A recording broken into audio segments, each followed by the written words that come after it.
But you made it. You made it yesterday. You made it again today, Jeff. What did you see today? Tell us about these defense pairings. Bonus points if you can tell me that Noah Juulsen's not playing tonight.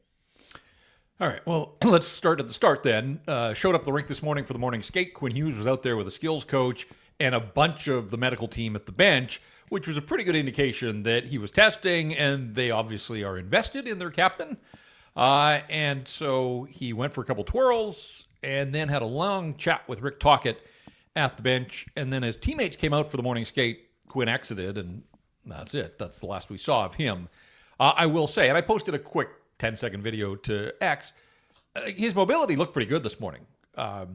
Given what we saw from him in the late stages of the game in Dallas, where this, and Rick Tocchet confirmed that this is a new ailment, that this isn't something he's been working through.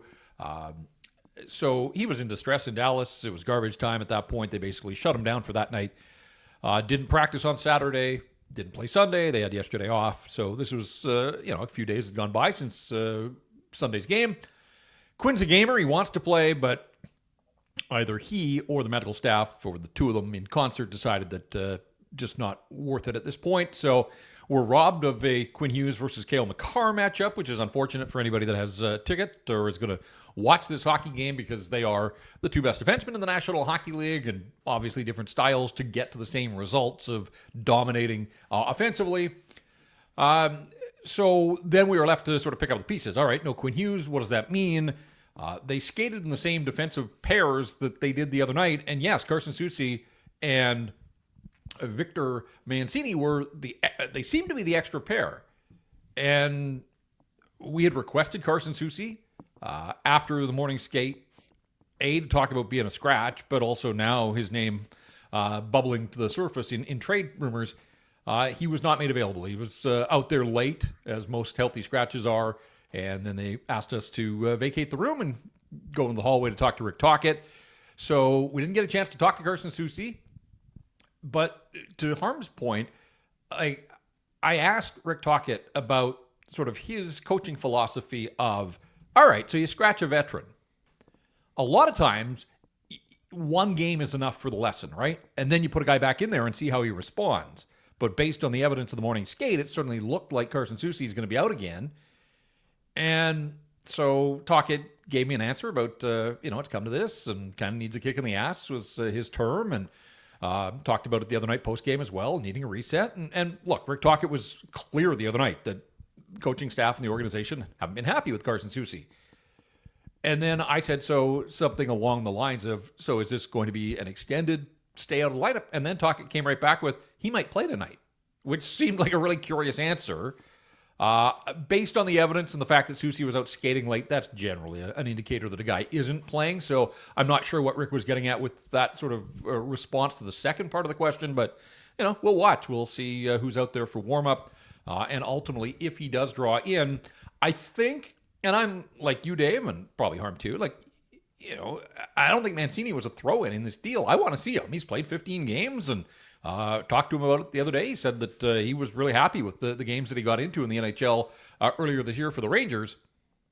It's Nathan MacKinnon on the other side. I don't know that this is the game to throw a young guy. And it wouldn't be his NHL debut, but I'm kind of curious to see how do they get through this game against Colorado. And then you got the Sharks on Thursday. Maybe that's a softer launching point for anybody who's trying to pick up the systems and just get acclimated to a new city and organization and everything else. So my hunch is, Dave, that Carson Soucy will sit.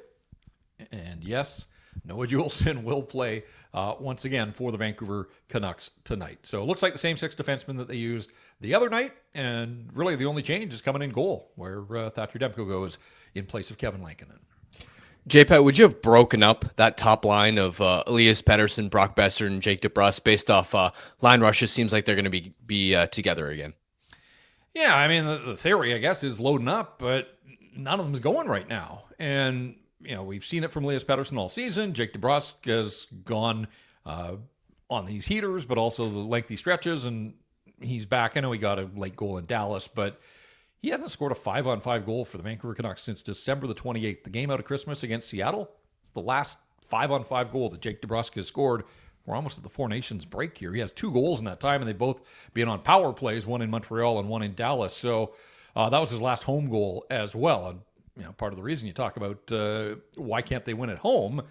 Well, remember, Jake DeBrusk didn't start scoring until that California road trip. The bulk of his goals have been on the road this year. You need your best players to step up, and Brock, it's got to be difficult for Brock.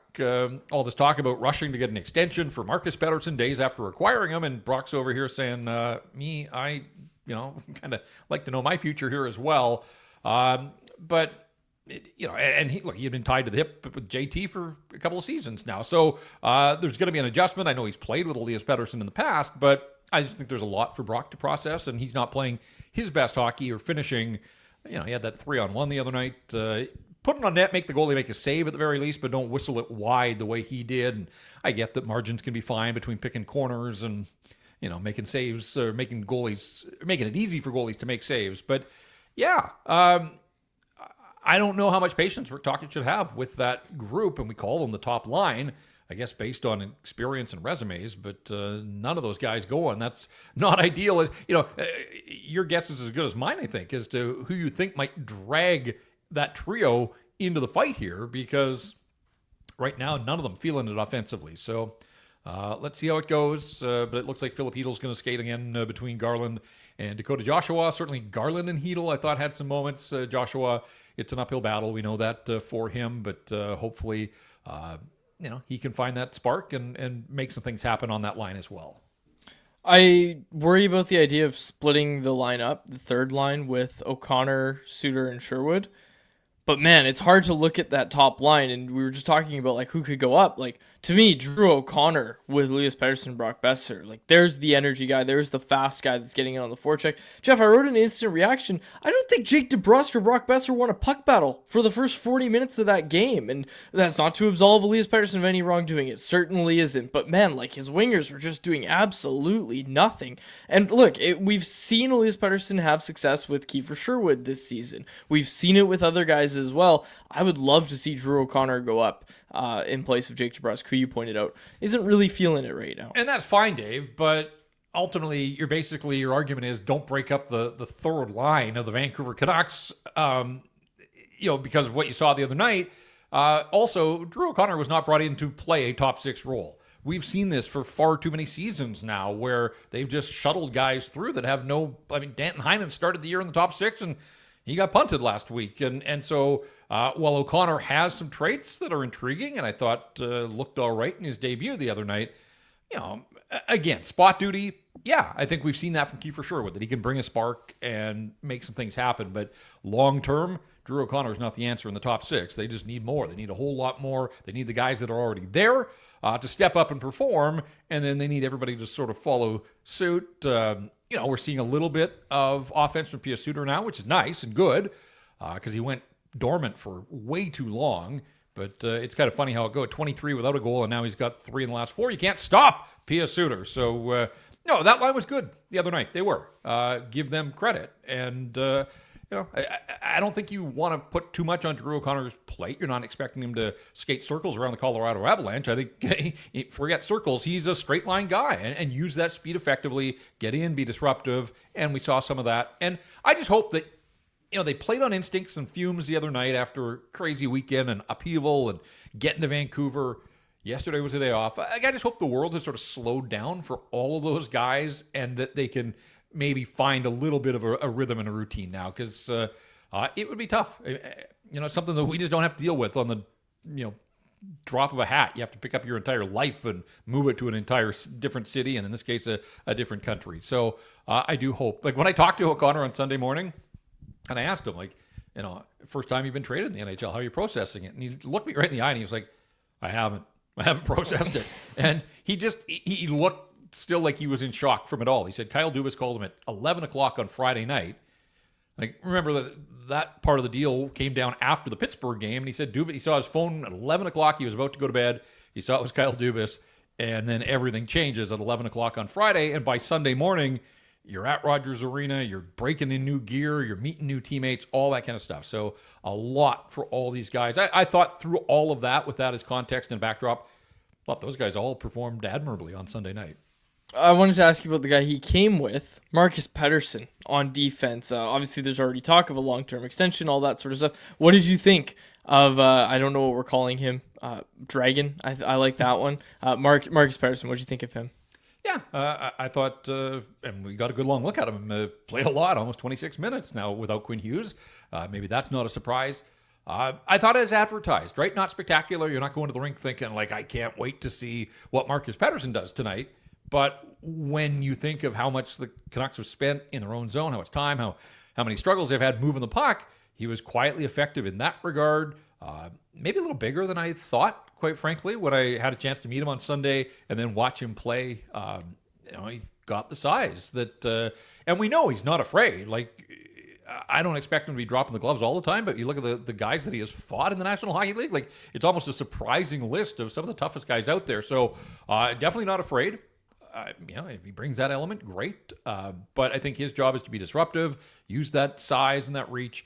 And then when the puck's on his stick, you don't want it there long. You want him moving it in the right direction. And I think we saw some of that, and comes with this reputation as, he's been a good guy and a good presence in the locker room. And when we think of the black cloud that's hung over the Canucks all season long, don't discount that. I think that's an intangible that absolutely is welcome in this mix right now. This management group clearly isn't in a rush to re-sign Brock Boeser. It appears things can always change, but let's say we get to a point where it's a week before the deadline, extension hasn't been done. Do you think the Canucks have to move Boeser and just can't risk losing him for nothing in the summer? Or would you be of the mindset that I can understand it if they decide to almost treat him as their own rental? Yeah, and not to dodge the question, Harm, but I really think we need to see where they are in terms of the playoff mix. That if they're not going to go to the playoffs, if they fall further off the pace here, by the time March 7th rolls around, then yeah, I think you absolutely shop him and see what's out there as a guy with a 40-goal season on his resume. But if they think that they're going to be in the playoff mix and you move him, somebody's got to score the goals. And they just don't have enough offense, even if he's having an off year compared to last year. But I think last year might very well be his career year when all is said and done. So I do think that it really is a day-by-day situation. But I am curious, and maybe this is just Patrick Allvin's way of talking around the question that gets asked every time he speaks, and he did again on Saturday to address all these trades, and he was asked about Boeser, and he says they're still evaluating. Like, Brock Boeser has only been a Vancouver Canuck. He's played over 500 games in the uniform. I think we know by now what Brock Boeser is. Like, I don't know how much evaluating, and maybe Allvin's not saying they're evaluating the player, they're evaluating the situation, who knows. But, the fact that we've come to this point, it's February the 4th, and basically there's 10 games between now and the trade deadline, and that obviously is interrupted by the Four Nations. The fact that they've come this far and there hasn't been any significant dialogue, not reports that they're close and that they're circling the landing strip, that it feels like this organization is prepared to move on from Brock Boeser. And so then the question is, do you have to move him? Or if they're going to stay in the playoff chase, do you keep him, hope he scores some big goals for you, and then come playoff time, he showed last year that this guy is a playoff performer. And ultimately, I guess then if you let him walk as an unrestricted free agent, it feels like a missed opportunity to recoup something. But how do you use the cap space that you would otherwise devote to Brock Boeser? And that's maybe the answer to how do you replace some of the goals. But it's not a great year in unrestricted free agency. You can have all this cap space and all this money, but ultimately you got to pay somebody to come in here and do the job. And you saw with Jake DeBrusk that, he still leads the team in goals, but my goodness, he's been streaky. There was a reason that the Bruins were prepared to move away from him as well, right? So you're not going to find a perfect answer in unrestricted free agent. If unrestricted free agency, if the perfect answer was there, every team would be in, and it would cost an awful lot. That's just the nature of the beast that is unrestricted free agency in the National Hockey League. Final thing for me, Jeff, feels like we were all pretty impressed with Philip Chytil's first game as a Canuck. We talked to Johnny Lazarus yesterday. He was talking about how Chytil's a transition machine, which is what we saw in that game, and talking about how he hopes that it rubs off a bit on the other players. And he said those guys are fast. We were talking about how maybe that was a little shot at his team for not really playing with the speed that they probably should, but it's the ultimate litmus test. That's what we've decided. It's the ultimate test. does Filipino start dumping in pucks, or does he keep playing the way he usually plays? Does Drew O'Connor keep carrying pucks in? Because those guys both led the Canucks on controlled entries in that game. It was our poll question yesterday. What is more likely in your mind? Do those guys change their game to do dump and chase low event hockey, or do they keep it up and does it rub off on the rest of the team? Well, I hope they keep it up. It was entertaining. I thought Chytil was terrific in his debut. His speed was noticeable, and the fact that he was able to get his shot off the rush a couple of times and forced Alex Lyon the other night to make some stops. Ultimately, the goal was patience and some finish there, and I loved the celebration. Even Tyler Myers was joking about it. He said, yeah, I love that celly when we were talking about some of the new guys today. So, I think, again, there's just been sort of this vibe that's been off around the Canucks all year. There hasn't been a lot of that sort of enthusiasm, and they haven't scored a ton of big goals, obviously, but I thought it was good. Like, you're playing to the fans, your new guy here, you're giving them what they want, and they were giving some love back, so I thought that was a cool moment, actually, for a guy making his Canuck debut, and I hope that he particularly, and look, if O'Connor carries the puck, fine. I'm not going to expect miracles from him, but I think Chytil has shown that he's got the offensive chops to make some things happen. And whether it rubs off on teammates, I guess only time's going to tell. Again, it's hard to truly gauge this new group of Canucks without Quinn Hughes, right? Like, you can bring in new pieces, but Quinn means so much, and just the way that he dominates and the role that he plays. The one thing that I wanted to see the other night that we didn't was a power play. I was curious, would Chytil get an opportunity to get plugged in on the top unit? We saw them working on power play at the end of the morning skate, and the answer is no.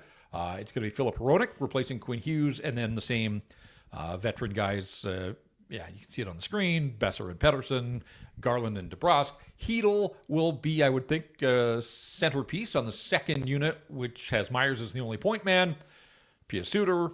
And then you get to guys, Sherwood and Joshua can battle and stand their ground in front and puck retrieval. But you don't generally think of them as power play guys necessarily. But, no Höglander there. There you go. I mean, that's the Canucks power play. The question is, do they get a power play? It's the same officiating crew as the other night, so maybe an uphill battle in that regard. And that's the other thing.